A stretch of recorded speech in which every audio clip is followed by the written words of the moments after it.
Pazite šta sam našao. Bože dragi. Dom zdravlja Novi Sad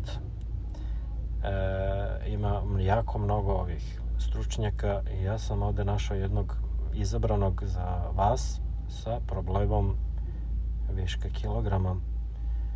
Gospođa doktor Primarius dobila je to zvanje od Ministarstva zdravlja Srbije, se bavi ishranom zdravih i bolesnih ljudi. I sad, ako imate problema sa viškom kilograma i ako ste bolesni, javite se gospođi. I ja sam ovde zaključio da je najbolje da vas stručnjak leči ako je i sam bolestan, jer u tom slučaju poznaje bolje materiju problema.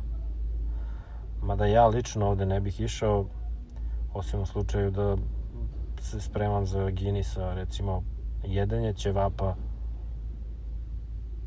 100 ćevapa za 2 minuta.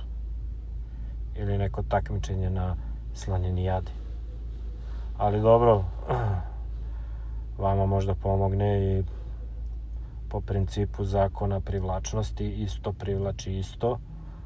Ako imate i vi 200 kg, onda se javite doktoru subspecijalisti Primariusu, najboljim među najboljima, da vam pomogne oko tog problema. Mada bi ja ovu gospođu zaposlio na odeljenju za anoreksične, da ih malo kuraži. Ali dobro. Eto. U opisu videa imate link, pa ako niste ovde dobro videli screenshot, obratite se preko linka. Hvala na pažnji.